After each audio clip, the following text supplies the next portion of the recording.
الرجيم.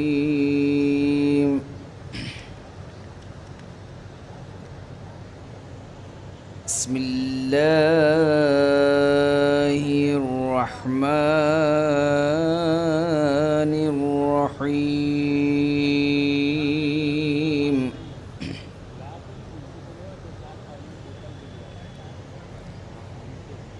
يطوف عليهم ولدان مخلدون بأكواب وأباريق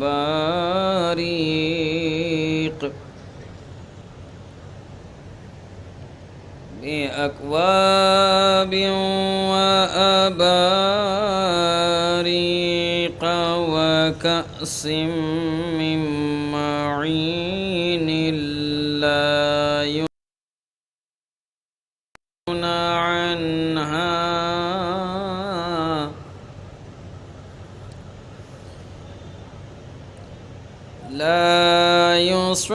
يصدعون عنها ولا ينزفون.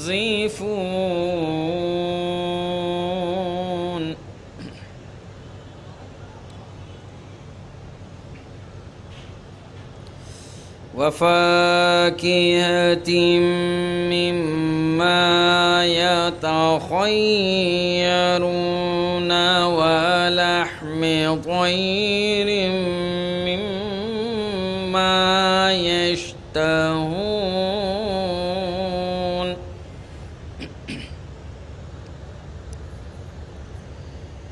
وحور عين كأمثال اللؤلؤ المكنون.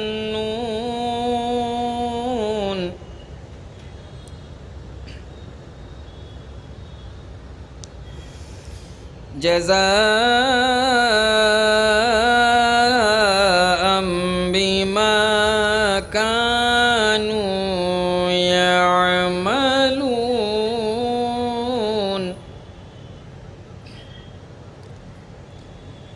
لا يسمعون فيها لغوا ولا تأثيما إلا قيلا سلاما سلاما.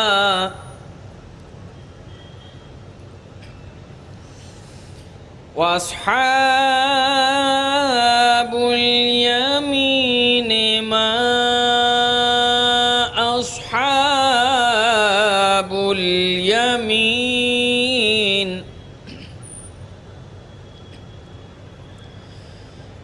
في سدر مخضود وطلح منضود وظل ممدود وماء مسكوب.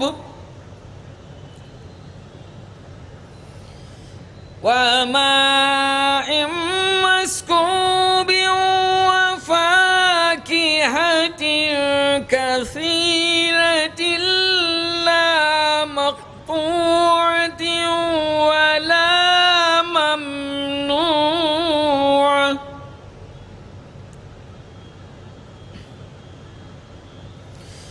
وفرش مرفوعة إنا أنشأناهن إنشاء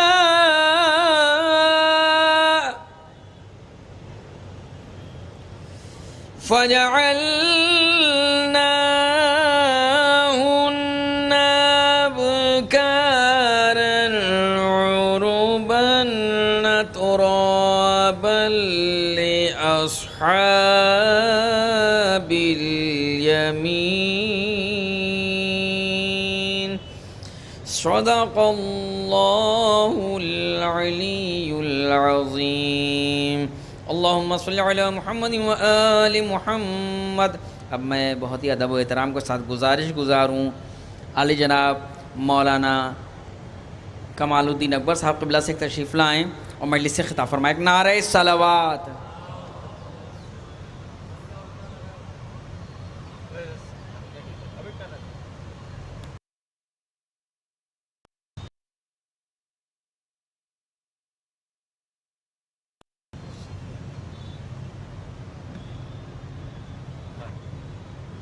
پہلے ہی آپ لگا دیے تو میں ٹوپی پہنوں. ہاں اس کی ہوتی رہتی ہے.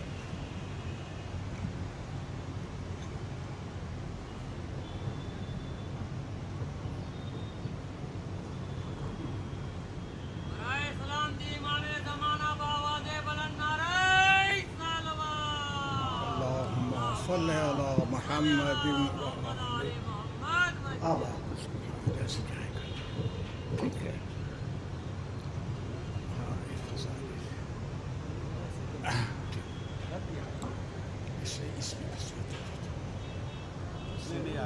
نہیں آئے گا. اگر ایک کام کر سکتے ایک کوئی ایک ہاں ایک سیکنڈ اس میں لگا دیں. وہ ہماری مجلس سے بہت دور جا رہی ہے نا, وہاں سے اسی کی شکایت آئی ہے. ہاں وہ پہلے ہی دیکھ کسی کا کمنٹ تھا کہ وہ سنائی نہیں پڑ رہی صاحب. ٹھیک ہے. فاتحہ. بسم اللہ الرحمن الرحیم. الحمد للہ رب العالمین الرحمن الرحیم مالک یوم الدین. ایاک نعبد و ایاک نستعین. اہدنا الصراط المستقیم صراط الذین انعمت علیہم غیر المغضوب علیہم ولا الضالین. اللہم صلی علی. لا حول ولا قوة الا باللہ العلی العظیم. اعوذ باللہ السمیع العلیم من الشیطان اللعین الرجیم. بسم اللہ الرحمن الرحیم. الحمد للہ رب العالمین والصلاة والسلام علی سید الانبیاء والمرسلین سیدنا و مولانا بالقاسم محمد وآلہ الطیبین الطاہرین المعصومین المظلومین. استغفر اللہ الذی لا الہ الا هو الحی القیوم الرحمن الرحیم ذو الجلال والاکرام. واسألہ ان یتوب علی توبۃ عبد ذلیل خاضع فقیر بائس مسکین مستکین مستجیر لا یملک لنفسہ نفعا ولا ضرا ولا موتا ولا حیاتا ولا نشورا. اما بعد فقد قال اللہ تبارک و تعالی فی کتابہ المجید والفرقان الحمید وقولہ الحق. بسم اللہ الرحمن الرحیم. انا ہدیناہ السبیل اما شاکرا و اما کفورا. صلوات.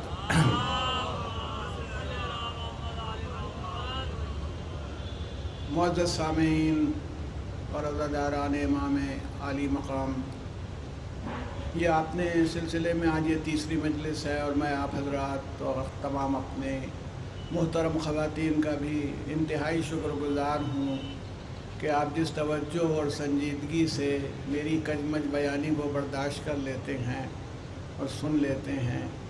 یہ آپ کی واقعی اعلیٰ ظرفی ہے, کیونکہ لکھنؤ ایک ایسی جگہ ہے جہاں تاریخ ہے پوری, اور وہ کیوں نہ ہو جہاں سے ہم مجلس پڑھ رہے ہیں انہی کے بزرگوں نے جو اسٹیبلشمنٹ کیے تھے. نواب آصف الدولہ کو کون بھول سکتا ہے, اور جناب نواب سعادت علی خان نے کتنی کوشش کی ہے. کبھی آپ اس کی تاریخ پر اگر نظر ڈالیے تو ملت کو آرگنائز کرنے کے لیے بڑا کام کیا ہے انہوں نے. ایسا نہیں ہے خالی یہ, بلکہ میں اگر کہوں تو یہ غلط نہیں ہوگا کہ کم سے کم اس حصے میں, ہندوستان کے اس حصے میں جو نارتھ ہے اور ایسٹ ہے, جو عزاداری ہے اس کا بیج لکھنؤ میں بویا گیا ہے. یہ یہاں سے جا رہی ہے. اگر لکھنؤ نہ ہوتا تو یہ عزاداری شاید اس طرح نہ اس فارم میں نہیں ہوتی. یہ لکھنؤ تھا جس نے، بلکہ اس زمانے میں انہوں نے ہمارے ایسے فرمانروا بھی ہوئے لکھنؤ میں جنہوں نے کتنی گرانٹس دے دی اسی کے لیے کہ عزاداری کرنے کے لیے لوگوں کو دے دی، تعزیہ رکھنے کے لیے گرانٹس دے دی. تب جا کر کے یہ چیز، اچھا اس نے عزاداری پر انشاءاللہ پھر کسی دن گفتگو ہوگی، اس نے ہم لوگوں کو آرگنائز کیا ہے، ہم کو متحد رکھا ہے. یہی نہیں، میں آپ سے عرض کروں، آپ باہر چلے جائیے جہاں تھوڑے سے لوگ رہتے ہیں، جب کمیونٹی جاب کے لیے گئے ہوئے ہیں اور یہ ہے، اور ادھر محرم آیا اور اس سے پہلے ہی فکر ہو جاتی ہے کہاں مجلس ہوگی، کہاں لوگ جمع ہوں گے. جو امام سے ایک رشتہ ہے اور جو محبت ہے وہ ہمیں مجبور کرتی ہے. بلکہ بعض اوقات تو کپڑے دیکھ کر کے کہ محرم میں آج شب عاشور ہے، سیاہ فوش آدمی چلے جا رہے ہیں اور دیکھ رہے ہیں، تو ایک ایسا لگنے لگتا ہے اپنا ہے، پہچانتے نہیں ہم اس کو، ہم جان نہیں رہے کہ یہ کون ہے، مگر لگتا یہی ہے کہ یہ ہمارے ہی ہے جو جا رہا ہے. یہ امام عالی مقام کی وہ محبت ہے جو انسانوں کو متحد کر دیتی ہے، عزاداروں کو متحد کرتی ہے، انہیں آرگنائز کرتی ہے. تو میں واقعتاً کہتا ہوں کہ دل سے میں کہتا ہوں، آپ حضرات کا شکریہ ادا کرتا ہوں کہ آپ توجہ فرماتے ہیں. اور ماشاءاللہ یہ مجلس جو ہے آپ سن رہے ہیں، ماشاءاللہ آپ کے ساتھ. میں نے ایک صاحب سے، میرے عزیز بھی ہیں، ان کا فون آیا کہ میں جلدی چلا آیا تھا، طبیعت میری گڑبڑ تھی، کل میں آیا تھا اور آیا تو میں نے کہا کہ ارے آپ گھر سے سن لیتے، کیوں دوڑتے ہیں، دن بھر کام کرتے ہیں، شام کو آپ وہیں سے سن لیجیے، ماشاءاللہ وہ تو سن سکتے ہیں، بعد میں بھی سن. تو انہوں نے کہا کہ وہ مزہ نہیں آتا. تو ہم نے کہا یہ تو خیر ہوتا ہے کہ جو لوگ سن رہے ہیں وہ اس مجلس کا حصہ بنے ہوئے ہیں، جو وہاں سن رہے ہیں آن لائن، جن کو جاری ہماری ماشاءاللہ گراف ایجنسی اس کو نشر کر رہی ہے، قابل تعریف ہیں وہ پروردگار. ہاں جی، غازی چینل بھی نشر کر رہا ہے، وہ گراف ایجنسی بھی ماشاءاللہ، اللہ ان کو برکت دے ان کو. تو وہ بتانے لگے کہ صاحب وہ میں اس نشر کرنے کو اور وہاں سننے کو میں ایسے ہی سمجھتا ہوں کہ جیسے کوئی حدیث آدمی رسول اللہ سے سنے یا امام سے سنے، اور کوئی حدیث یوں سنے کہ حضرت، جیسے میں پڑھتا ہوں حضرت علی نے فرمایا، تو میں کہوں گا حضرت علی نے فرمایا، بات بہت اہم ہے، لیکن حضرت علی خود فرما دیں اپنے دہان مبارک سے، ہم نے سنی ہے، ہمارے سامنے انہوں نے فرمائی ہے، یہ بہت بڑی بات ہو گئی. تو اس لیے عرض یہ کرنا ہے کہ وہ یہ بھی اللہ کا شکر ہے کہ جہاں جہاں لکھنؤ میں اور اس سے ایک بڑی مجلس ہو رہی ہے، اور بڑے سے بڑے علماء اور ذاکرین، اللہ تعالیٰ ان کو سلامت رکھے اور ان کی توفیقات میں اضافہ فرمائے اور درجات بلند کرے، بڑی خدمت کر رہے ہیں سب. اور مومنین نہ جانے کتنی مجلسوں میں جا رہے ہیں، کتنی زحمتیں اٹھا رہے ہیں، کتنی پریشانیاں اٹھا رہے ہیں، انشاءاللہ سب کا اجر ہے. پروردگار عالم ایسا نہیں ہے کہ چھوڑ دے، اور امام حسین سے زیادہ سخی تو کوئی ہے ہی نہیں. ایک صلوات بھیج دیں محمد و آل محمد. ایک بات جو موضوع سے متعلق نہیں ہے لیکن عزاداری سے متعلق ہے، کہتا چلوں، ہماری گورنمنٹ آف انڈیا ہے، ہم اس کو فالو کرتے ہیں، رول کو فالو کرتے ہیں، ٹیکس جمع کرتے ہیں، حکومت انتظام چلاتی ہے، یو پی کی گورنمنٹ ہے، کام کر رہی ہے، بجٹ پیش کرتی ہے. یہاں کے باہر چلے جائیے، ہر گورنمنٹ جو ہے، شاید ہی کوئی اس کا ایکسیپشن ہو، میں اتنی سب اس سے نہیں کہہ سکتا، گھاٹے میں چلتی ہے، ڈیفیسٹ بجٹ ہوتا ہے، خرچہ زیادہ، آمدنی کم. حسینی گورنمنٹ کا معاملہ یہ نہیں ہے. حسینی گورنمنٹ ڈیفیسٹ میں نہیں چلتی، ڈیفیسٹ میں نہیں چلتی. ٹیکس، میں بھی ٹیکس پیئر ہوں، ٹیکس ادا کرتا ہوں، مجبوری ہے، وہ تو ان کے سب ریکارڈ میں ہوتا ہے گورنمنٹ کے، اور بہت سے ٹیکس پیئر بیٹھے ہوں گے. کبھی خوشی ہوتی ہے ٹیکس دے کے؟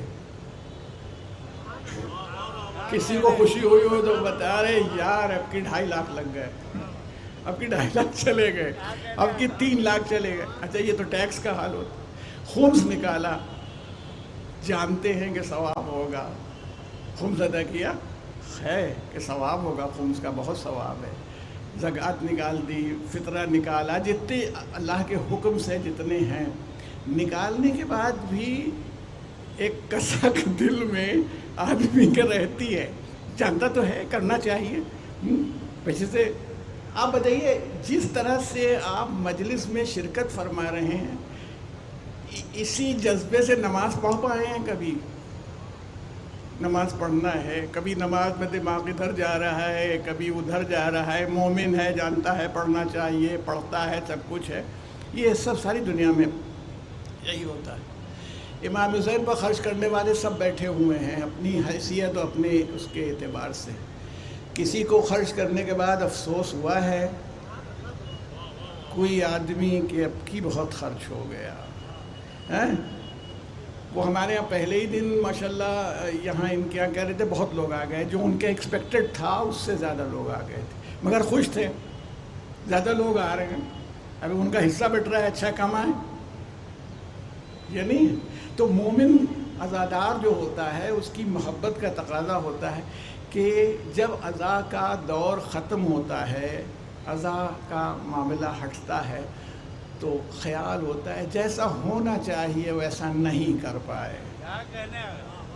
ہوتا ہے نا، اس سے زیادہ اچھا کیا جانا چاہیے تھا اپنے مولا کے لیے. اچھا ہو گیا، کتنا خرچ ہو جاتا ہے، بعض اوقات قرض ادھار بھی ہو جاتا ہے، ٹھیک ہے ہو گیا. مگر جب اگلا محرم آتا ہے یا اگلے پھر ایام عزا آتے ہیں تو اس مومن کے ہاتھ میں ہاتھ بھرے ہوتے ہیں کہ خالی ہوتے ہیں؟ اگر خالی ہوتے ہیں تو اب کیسے کر رہا ہے؟ اس کا مطلب ہے حسین کی سرکار ڈیفیسٹ گھاٹے والی نہیں ہوتی. جتنا خرچ ہوتا ہے وہ مولا واپس کر دیتے ہیں اس سے زیادہ، اور وہ جو زیادہ آتا ہے پھر جب وہ خرچ ہوتا ہے تو پھر یہ سلسلہ چلتا رہتا ہے. ہمیں کسی کی ضرورت نہیں ہے، ہمیں کسی کی قوم اور ملت اور حسینی ہی کافی ہوتے ہیں امام پر خرچ کرنے کے لیے. تو یہ جذبہ محبت جو ہے وہ امام حسین کی قربانی سے ہے. اور جیسے میں نے کہا کہ موضوع ہے کہ تحریک حسینی کے اہم پہلو، آپ بھی تحریک حسینی کا ایک پہلو ہیں. آپ کی مجلس، آپ کا ماتم، آپ کا جلوس، آپ کی انجمن، آپ کا، ہمیں کوئی بتائیے کسی آدمی کو آپ پوری رات جگوا لیجئے شب بیداری کی طرح تو ہم جانیں کھڑا ہو جائے. گرمی کیا کم گرمی ہے اس وقت؟ کتنے لوگ گرمی میں بیٹھے ہیں. ہماری بزرگ اور محترم عزادار خواتین بیٹھی ہوئی ہیں اور ہمارے اسی جگہ پر.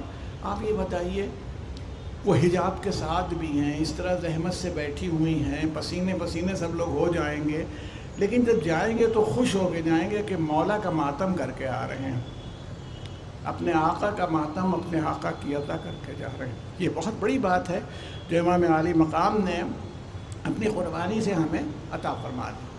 بس اب موضوع پر ڈائریکٹلی آتے ہوئے آپ سے کہوں کہ سورہ دہر میں یہ بچے ہمارے یاد کر لیں، ان کو یاد ہو جائے. 29ویں پارے میں ہے یہ سورہ، تو 29ویں پارے میں ہے اس میں بہت چھوٹے چھوٹے سورے ہونے لگے ہیں. سورہ مزمل ہے اور سورہ مدثر ہے اور یہ تمام سورے موجود ہیں. اسی میں سورہ دہر ہے، یا سورہ انسان بھی اس کا نام ہے، سورہ حل اتی بھی اس کا نام ہے. یہ پہلی آیت یہ کہ حل اتی علی الانسان ہے، حل اتی علی الانسان حین من الدہر لم یکن شیئا مذکورا. انسان پر کیا اللہ پوچھ رہا ہے، ایسا وقت نہیں آیا کہ وہ کوئی قابل ذکر چیز ہی نہیں تھا، کوئی قابل ذکر چیز نہیں تھا. میں نے ایک دن آپ سے کہا تھا، پھر اپنے بچوں کو اور اس سے قریب تر لاتے ہوئے کہوں کہ اگر آپ کی عمر مان لیجئے 15 سال ہے تو ڈاکٹر علی شریعتی بہت بڑی شخصیت ایران کے تھنکرز میں تھے، سائنٹسٹ تھے. دشمنوں نے ان کو قتل کر دیا تھا، ایساسینیشن کیا تھا ان کا یورپ میں. تو ڈاکٹر علی شریعتی نے کہا، یہی ایک نظم ہے، اس میں کہا ہے تم کہاں تھے؟ تم 15 سال کے ہو تو 16 سال پہلے کہاں تھے؟ شاید کسی گیہوں کے بیج میں، شاید کسی انڈے میں، شاید کسی چاول میں تم تھے. اور پھر اور پہلے چلے جائیں تو ابھی وہ بھی نہیں ہے، وہ بیج بھی نہیں ہے، وہ چاول بھی نہیں ہے، وہ آٹا بھی نہیں ہے. پھر وہ تمہارے باپ نے کھایا، تمہاری ماں نے کھایا، پھر تم عالم وجود میں آئے. تو قرآن بھی تو یہ کہہ رہا ہے کہ انسان پر ایسا وقت گزرا ہے کہ کوئی قابل ذکر چیز نہیں تھا. بھئی میر انیس جب پیدا ہوئے ہوں، میر انیس علی اللہ مقامہ، اس سے سال بھر پہلے سوچئے میر انیس کیا ہیں. پھر میر انیس پیدا ہوئے، ترقی کی، شاعری شروع کی، پھر ان کی شاعری کا ڈنکا بجنے لگا. تو یہ سب اللہ کی عطا اور عنایت ہوتی ہے بندے پر. آپ جس منزل پر ہیں، جس جگہ پہنچے ہیں، یہ اللہ کا کرم ہے. یہ ہے کہتا، اسی لیے چاہتا ہے آپ سے. هل أتى على الإنسان حين من الدهر لم يكن شيئا مذكورا إنا خلقنا الإنسان من نطفة أمشاج. ہم نے اس کو مکسڈ نطفے سے پیدا کیا، یعنی ماں بھی ہے باپ بھی ہے. کیوں پیدا کیا؟ کہ اور اسے سمیع و بصیر بنایا، یعنی اس کے پاس اس کو سینسز دیے، اس کو سینس دیا. سنتا ہی نہیں، دیکھتا ہی نہیں، جتنے سینس دیے سب ان کا فائدہ. انا ہدیناہ السبیل. اب پھر انا ہدیناہ السبیل، ہم نے راستہ دکھا دیا، ہم نے سبیل دکھا دی کہ صحیح غلط تو سمجھ لو. اما شاکرا و اما کفورا. اب اس کو اختیار ہے، چاہے وہ شکر گزار بندہ بن جائے، اوبیڈینٹ بن جائے، اللہ کا آگیاکاری بن جائے، اس کی بات مانے، و اما کفورا، اور چاہے انکار کر دے. ابھی اختیار ہے. اچھا ماشاءاللہ یہ سب پڑھے لکھے لوگ بیٹھے ہوئے، بچے بھی ہوئے. جب امتحان ہوتا ہے، کاپی دے دی جاتی تو اس وقت تو کچھ نہیں، جو چاہے لکھو. ارے بھئی اس میں کوئی آدمی خرافات لکھنے لگے تو ہم 3 گھنٹے تو بولیں گے نہیں. کاپی جمع کرو بیٹا، پھر دیکھتے ہیں جب جانچیں گے تو کیا لکھا ہے تم نے. تو ابھی تو تمہیں ہم نے موقع دے دیا تھا، یہ موقع تمہیں مل گیا. اب تم چاہے شکر گزار بن جاؤ، اوبیڈینٹ بنو، اور چاہے ناشکرے بنو، یعنی ہماری بات نہ مانو. تو پھر تمہارے لیے ہم نے سب انتظام بھی کر رکھا ہے. واپسی بھی ہماری ہی طرف تمہاری ہوگی، ادھر ادھر نہیں جا سکتے ہو. نیکی کر کے آؤ گے تو اس کی اچھی جزا ہے، بدی کے ساتھ آؤ گے تو پھر سزا دیں گے، تمہیں اپنے آپ ہی معلوم ہو جائے گا. اسلام ایک صلوات بھیجے محمد و آل محمد. آ جائیے اور لوگ، آپ لوگ آگے بڑھائیے تھوڑا تھوڑا لیجیے. پورشن جو اتنا اس میں بہت کم جگہ بھی ہے. اللہم صلی علی محمد وعلی محمد وعلی. بھئی ایک بات یہ بالکل، یہ بھی تو امام حسین کی جو مجلس ہے اور رضا ہے، یہ بھی نماز عشق ہے. ورنہ جیسے اگر عشق حسین نہ ہو تو یہ ہو نہیں سکتی. تو نماز میں پہلی صف نہ بھرے تو دوسری سے کیسے بھر جائے گی؟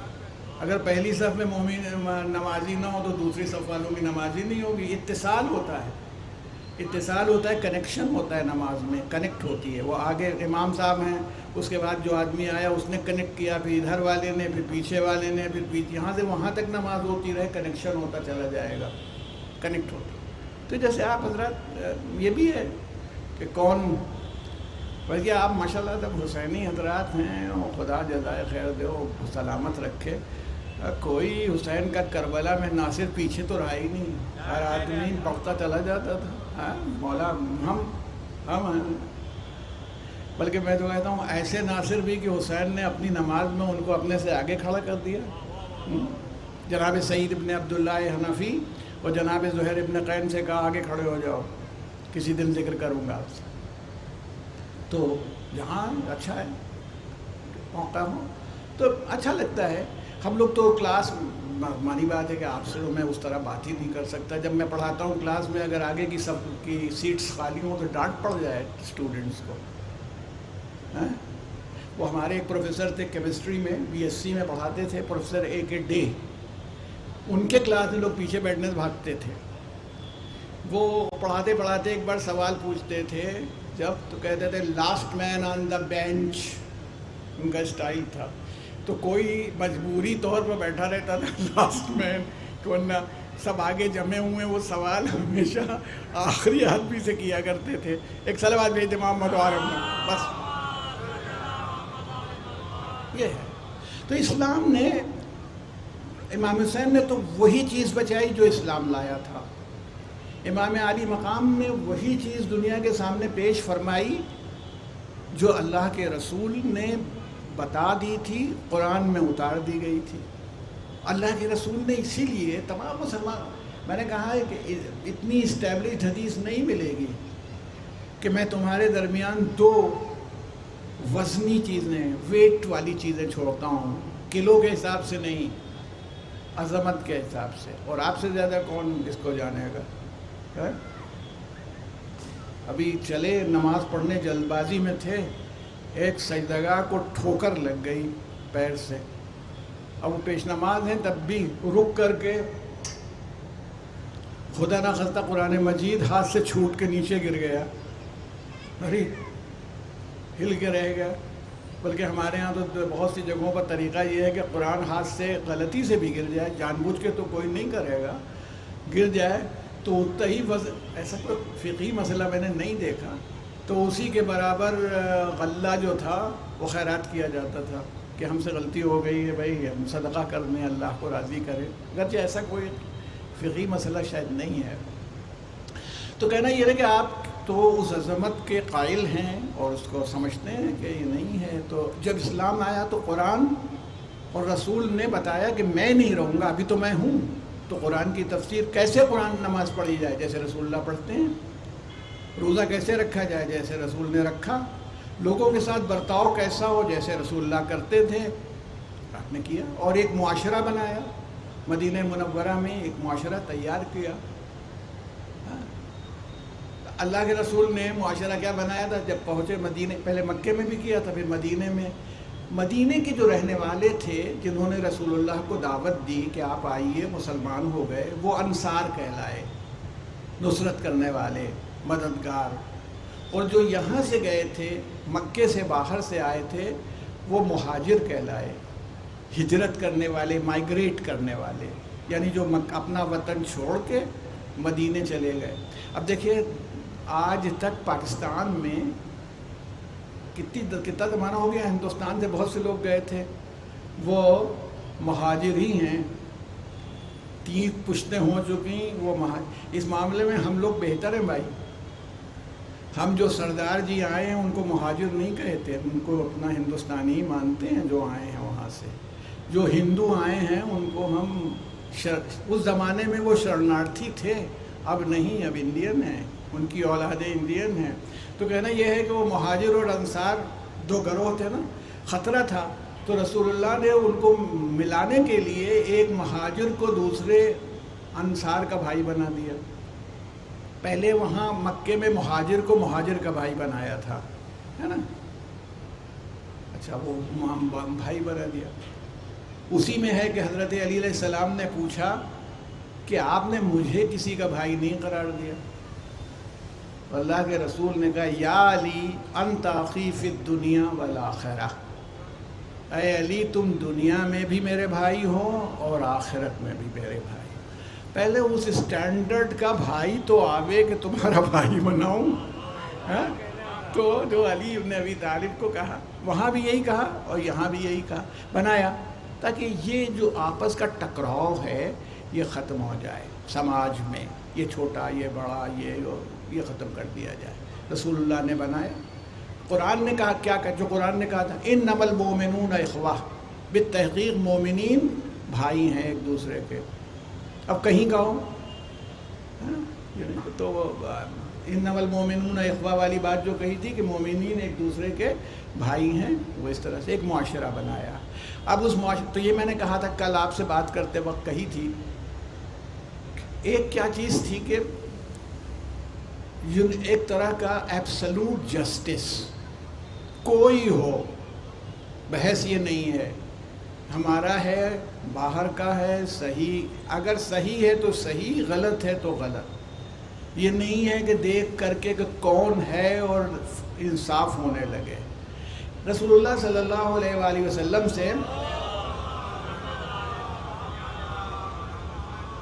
سے کہا گیا، پیغمبر صلی اللہ علیہ وسلم سے کہا جا رہا ہے، دیکھیں سنیں، کہا فرمائے، کہا جب ہم لوگ، وہ زمانہ جو پیغمبر سے پہلے کا عرب کا تھا وہ جاہلیت کا زمانہ کہلاتا تھا۔ جاہل لٹریری طور پر نہیں تھے، لٹریچر میں تو بڑے ایڈوانس تھے، ادباً تو بڑے ایڈوانس تھے، اپنے کیریکٹر اور اپنی تھنکنگ کی وجہ سے جاہلیت کہی گئی۔ اچھا آپ بتائیے، جاہلیت دیکھیے، ایک باپ کی مثلاً شادیوں پر تو کوئی پابندی نہیں تھی، پیسے والا آدمی تھا، اس کے مان لیجئے 10-12 بیویاں کیے ہوئے تھا، باپ مر گیا، جب سب میراث بٹی تو بیویاں بھی بڑھ گئیں، 3 ان کے بڑے والے بیٹے کے حصے میں آ گئیں، 3 منجھلے والے کے، 3 ان کے، 3 چھوٹے والے کے ہو گئے۔ یہ ایام جاہلیت تھا کہ ماں بٹ رہی ہے، اس کا ڈیویژن کیا جا رہا ہے، بانٹا جا رہا ہے۔ اسلام نے اس کو وہ دیکھیں گے، تو ایک ایسے معاشرے کی بنیاد رکھی کہ جس کے اندر کیریکٹر ہو، تو ایبسلوٹ جسٹس، تو رسول، اچھا بھائی کبھی کبھی تعصب بھی ہوتا ہے، اور میں بہت ادباً کہنا چاہتا ہوں، انجمنیں جب لڑتی ہیں تو پھر یہی سب ہونے لگتا ہے، ہماری انجمن کا معاملہ ہے تو دوسری انجمن، اب وہ دوسری انجمن کوئی اپنے باپ کی انجمن تھوڑی امام حسینی کی ہے، آپ بھی امام حسین کی انجمن ہے، وہ بھی امام حسین کی انجمن ہے، تیسری والی بھی امام حسین کی انجمن ہے، اس کا اگر نوحہ خدا نخواستہ ہمارے وہی کہنے کے مطابق پٹ گیا تو کوئی خوش ہونے کی بات نہیں ہے، پٹ رہا ہو تو کھڑے ہو جاؤ، پٹنے نہ دو۔ کمال ہے، کربلا کے شہیدوں نے یہی تو سبق دیا، وہ آپ دیکھیں گے۔ تو خیر معاشرے کا، تو لوگوں نے کہا یا رسول اللہ، ہم لوگ ایام جاہلیت میں ہمارا طریقہ یہ تھا، یعنی اسلام کے آنے سے پہلے، کہ بھائی کی مدد کرو چاہے ظالم ہو یا مظلوم، ہمارا بھائی ہے ہم اس کی مدد کریں گے، ظالم ہے تب بھی ظلم کر رہا ہے اور مظلوم ہے تب بھی۔ اب رسول اللہ کی باتیں تو قیامت کی ہوتی تھیں، تو کوئی آدمی اس طرح سوچ بھی نہیں سکتا، اور تمام اہل بیت کی شان یہی۔ رسول اللہ نے کہا قانون تو اب بھی یہی ہے۔ بتائیے، جن لوگوں نے اس حدیث کو پہلے سنا ان کو اندازہ ہوگا، کہا اسلام کا بھی اصول یہی ہے، بھائی کی مدد کرو چاہے ظالم ہو یا تمہارا بھائی مظلوم ہو۔ کہا یا رسول اللہ مظلوم ہو تب تو سمجھ میں آ رہا ہے کہ بھائی کی مدد کریں، اور ظالم ہو تو اس کی مدد کریں، تو گویا ہم بھی شریک ہوں۔ کہا نہیں، اگر ظالم ہو تو اس کا ہاتھ پکڑ لو، یہی اس کی مدد ہے، مظلوم ہے تو اس کی حمایت کرو، ظالم ہے تو ظلم نہ کرنے دو، کیونکہ ظلم کرے گا تو اس سے اللہ پوچھے گا، تو اس کی مدد یہی ہے کہ تم نے کرنے نہیں دیا۔ مثلا ایک آدمی بے وقوفی کر رہا ہے اور بلا ٹکٹ گاڑی میں جانا چاہتا ہے، ہم نے زبردستی پکڑ لیا، بھائی تمہیں جانے نہیں دیں گے جب تک ٹکٹ نہیں آ جائے گا، چاہے جو ہو جائے۔ آج کل بڑی پکڑ دھکڑ ہو رہی ہے، تو یہ مدد ہی ہوئی اس کی، ورنہ پکڑا جاتا، جیل جاتا۔ تو اللہ تو سبھی دیکھ رہا ہے۔ تو ایک اسلام نے ایسا معاشرہ لا کر کے رکھا جو ایبسلوٹ جسٹس، مکمل انصاف اور عدل پر ٹکا ہوا۔ پھر بردرہڈ، بھائی چارہ ایسا دیا جس کی کل ہم نے آپ سے بات کی تھی کہ جس کا کوئی مقابلہ نہیں کر سکتا، اور اس کی بہترین مثال اکا دکا والی چھوڑ دیجئے، کربلا میں ہے، جو بھائی چارہ دکھائی دیا کربلا میں۔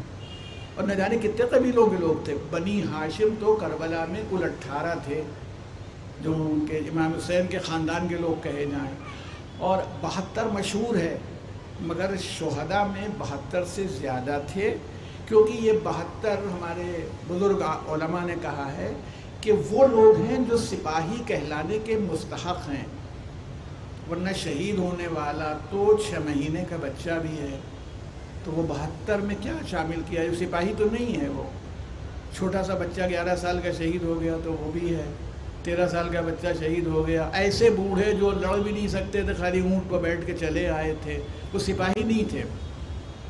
تو کہنے لگے 100 سوا 100 سے اوپر، تو سب باہر کے تھے، سب غیر ہاشم تھے، مدینے سے تعلق نہیں تھا، لیکن ان کی محبت، ان کا خیال، ان کا لحاظ جب حملہ ہو جاتا جنگ میں، جیسے مثال دوں آپ کو، امام حسین نے جو فوج اپنی کھڑی کی تو اس طرح سے نہیں کھڑی کر دی. بھائی یہ بھی ایک کمال ہے ایک آدمی کا کہ بھوک اور پیاس میں اپنے 72 سپاہیوں کو یزید کے 28,000 یا 35,000 جو موجود ہیں وہ کھائے پیے ہوئے ہیں، ان کے سامنے صبح سے شام کروا دے. اس فوج کو تو اگر وہ سب لڑیں تو آدھے گھنٹے سے زیادہ لگنے ہی نہیں چاہیے ختم ہونے میں. کتنی دیر لڑے گا آدمی اتنا بڑا مجمع؟ لیکن امام حسین نے، آپ جو دیکھتے ہیں عام طور پر ہمارے یہاں کے حساب سے 9-10 بجے شروع ہوا ہوگا عاشورہ، اور عصر آپ جس وقت پڑھتے ہیں اس وہ فضیلت کا اس وقت بعد میں آتا ہے، 3 ساڑھے 3 4 بجے عصر کا وقت آتا ہے. اس وقت امام حسین کی شہادت ہوئی تو آپ نے اس منزل پر لا کے کھڑا کر دیا. تو یہ پوری جو چیز ہے، تو عرض یہ کرنا ہے امام حسین نے 32 آدمیوں کا قلب لشکر بنایا. ٹھیک ہے، 32 کا قلب لشکر بنانے کے، قلب کہتے ہیں سینٹرل کور جو بیچ میں ہے، جس میں علم جناب عباس کو دیا، اور میمنہ بنایا، یمین داہنے کو کہتے ہیں، تو رائٹ ونگ ایک ٹیم بنائی. اب اتنے کم لوگ ہیں تب بھی یہ نہیں کہ وہ یا معاذ اللہ بھڑیا دسان جس کو دیہات والے کہتے ہیں وہ ہو جائے، نہیں. 32 آدمیوں کا قلب لشکر، اور ادھر 20 آدمی رائٹ ونگ میں جناب زہیر ابن قین کی قیادت میں، یعنی ایک علم ان کو دیا. بھائی ہمارے یہاں بھی تو انجمنیں جب ماشاءاللہ لکھنؤ میں نکلتی ہیں تو سب کے اپنے اپنے علم ہوتے ہیں، سب حسین ہی کا علم لیے ہوتے ہیں. اس کے بعد بائیں طرف میسرہ بنایا، left wing, right wing left wing یہ بنایا.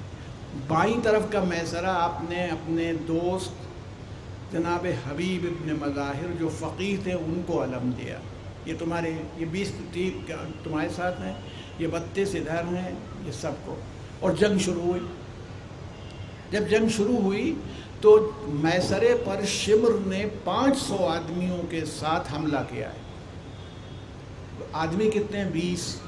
جناب حبیب ابن مظاہر نے ان کی ہمت بڑھاپے میں بھی دیکھی ہے، بزرگ کی ہمت. کہا اپنے سپاہیوں سے کہ تو شمر آ رہا ہے، یہ زیادہ ہیں، ہو سکتا ہے کہ یہ حاوی ہو جائیں. ایسا کرو اپنے اپنے نیزے اپنی پیٹھ میں لگا لو، زمین میں گاڑ دو کہ اگر ہم پیچھے ہٹیں گے تو ہمارے نیزے خود ہی پار ہو جائیں گے، اتنی طاقت سے ہم کو لڑنا ہے. سب نے وہی کیا، پسپا کر دیا لشکر کو. لیکن کچھ لوگ ادھر سے اور ادھر سے آ گئے تھے. اب بھائی 500 آدمیوں کو 20 آدمی روک رہے ہیں، اور وہ خیام حسینی تک پہنچے تھے. اور جب خیام حسینی تک پہنچے تو چند کنیزیں نکل آئی تھیں، اور ادھر پہ میسرہ اور جو قلب لشکر تھا سب ٹوٹ پڑا. انہوں نے واپس کر دیا ان کو، 500 کو زبردست نقصان پہنچا کر کے شبر کا لشکر واپس کروا دیا. لیکن یہ ناصر کیا کہہ رہے تھے؟ ناصران حسین کہنے لگے کہ تم نکل آئی ہو کنیزوں سے، کہا خیمے سے، یہ ہمارے لیے بڑی ذلت کی بات ہے. اب یہ نہ ہو ورنہ ہم اپنی گردن خود اپنی تلوار سے کاٹ لیں گے. یہ ان کی عظمت، ان کی ہمت، اس کا ثبوت تھا. وہ کیوں؟ وہی بھائی چارہ. یہ نہیں ہے کہ میسرے پر حملہ ہو رہا ہے، قلب لشکر والے کا ہم سے کیا مطلب، میمنے والے کہہ رہے ہیں. اسی لیے میں کبھی کبھی کہتا ہوں یہ انجمن کمزور پڑ رہی ہے، تو اگر میسرہ کمزور پڑ رہا ہے تو میمنہ ٹوٹ پڑے. کہ ماتم کرنے والے نہیں ہیں، ہم تو ہیں، ہم تو حسینی ہیں، ہم ماتم کریں گے. ہم تو امام کے لیے ماتم کرتے ہیں، ہم خالی نام کے لیے ماتم تھوڑی کرتے ہیں. نہیں، ہم پڑھیں گے، تم پڑھو بھیا. نو چھوٹے چھوٹے بچے ہیں ٹھیک سے نہیں پڑھ پا رہے، ہم ماتم کریں گے.